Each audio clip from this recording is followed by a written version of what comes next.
Um, hey everyone. So today's video is about coming out as asexual in 2018. Um, so, um, I came out as asexual after a series of unfortunate dating events, and I mean unfortunate. I mean they were horrible. Um, and I'm not even going to specify exactly what happened. But let's just say the process was continuous. I meet someone, I tell them I'm not interested because of my lack of interest in sexual intercourse, and they would tell me it's not the most important thing and I'm a great person, then let's date. And then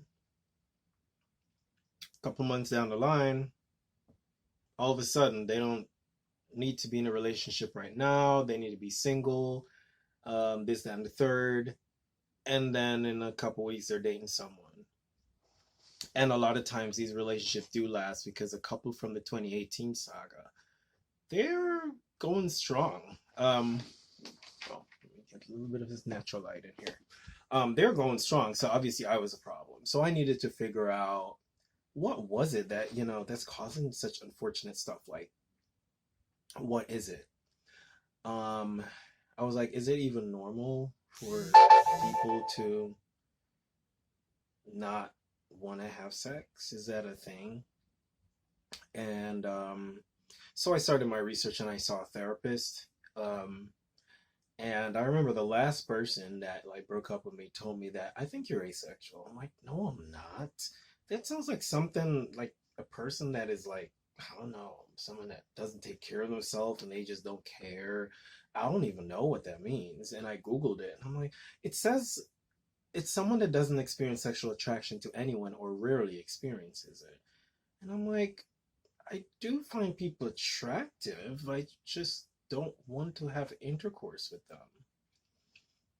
Like, I'm not afraid of naked bodies. I don't like wearing clothes. I don't like being cuddled up with someone. I don't mind making out. I don't mind any of those things. I just don't want intercourse.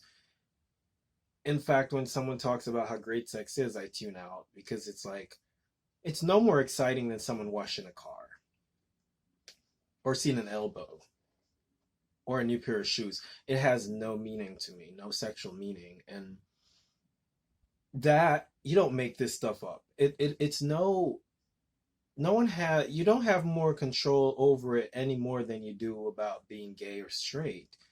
You just don't. And what a lot of people don't understand is if you try to compromise as an asexual, you can end up really resenting people. And I remember the last time I had a conversation about this, someone is like, well, what if you really love someone and they just want, every once in a while? I'm like, yeah, first of all, there isn't going to be the every will be gone.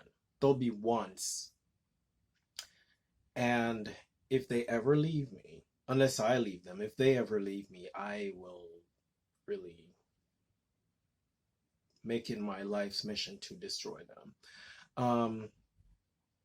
So anyway, just a quick idea of what I experienced as a romantic asexual. Um, and by the way, I've been on many asexual support groups, and some of them I left because a lot of people were very sex repulsed, and I'm not sex repulsed at all. I just don't want it. Seeing it doesn't make me want to throw up. Having an orgasm doesn't make me have a headache.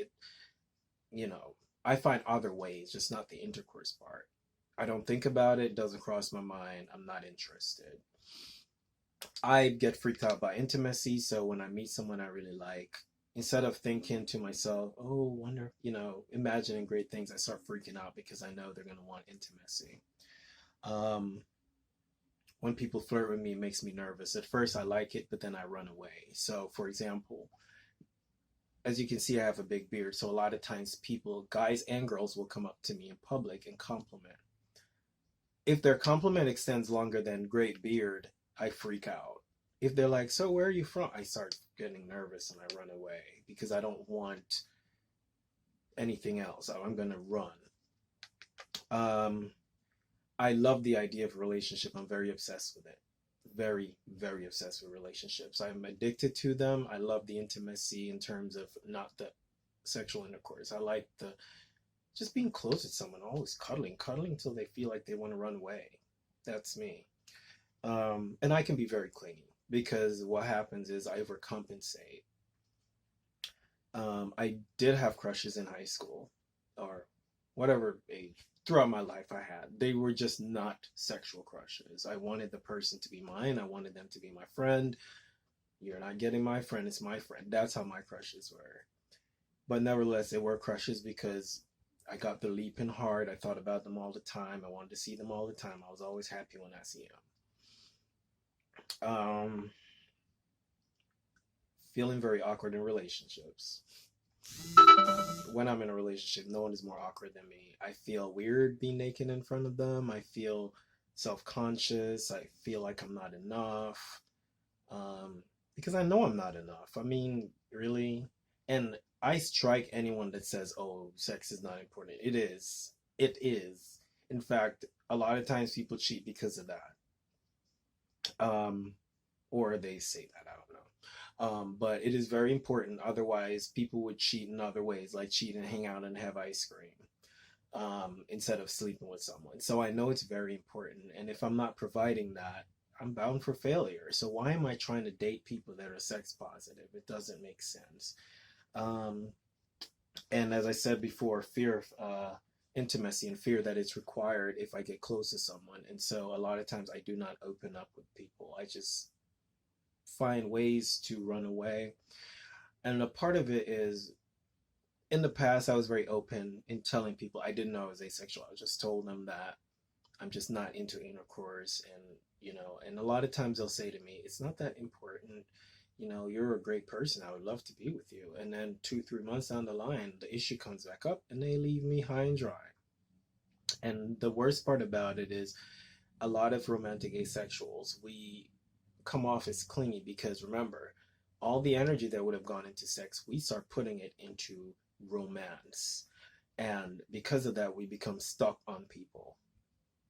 Okay, no matter how unattractive or attractive we are, we become stuck on people because we know that sexually we are inadequate. We can't measure up.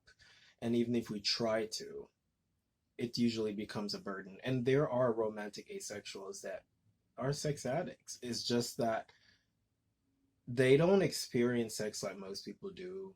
They can have sex with people they're not attracted to because a lot of them are not attracted to people. But some people can find the sport in it. I've met asexuals online that are very promiscuous and they say they just do it because it's almost like a sport or it makes them feel like they're wanted. And I know how that feels. But, now I come out with it very quickly.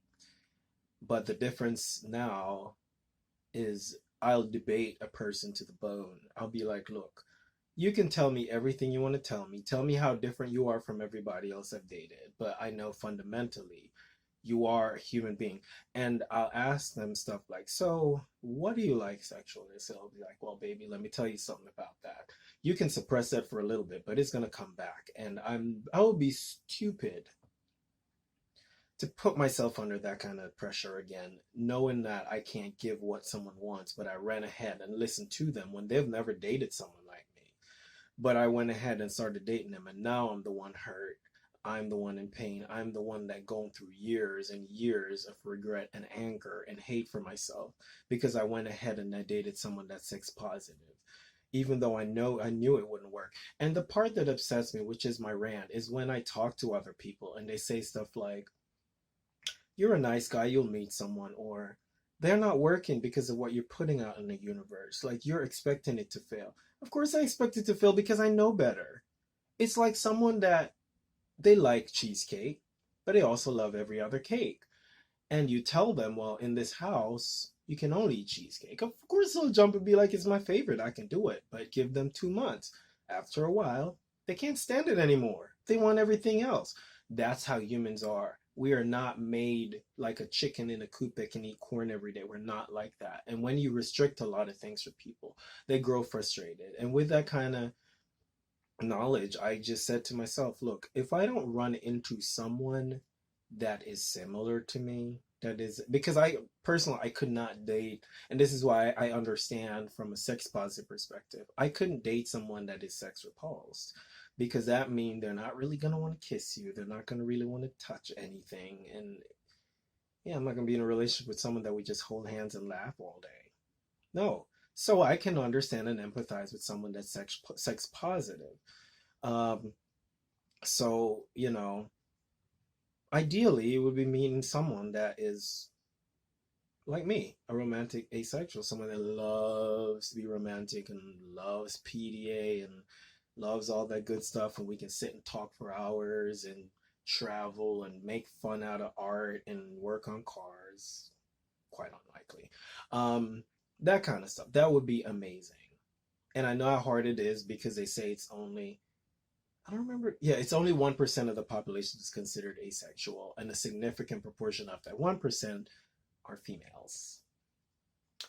So yeah, it's difficult. I'm hopeless, but I'm also not hopeless. I feel like one day it might happen, but I've also learned to be very content, because time's going.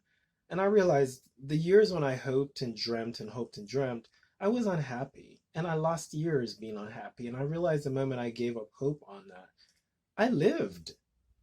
I lived. Look at me, tattoos everywhere. I lived. I really did. Because at this point, I didn't care about finding someone anymore. And I lived.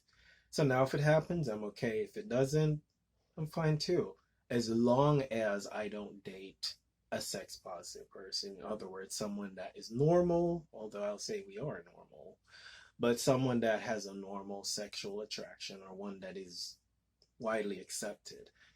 I will not. Unless you are similar to me or somewhat similar, it ain't gonna happen. But watch out for my other videos when I go into, other details, the kind of people I attract, how some of my relationships ended, and what I've been through. Just look out. I'll be posting more stuff. But until then.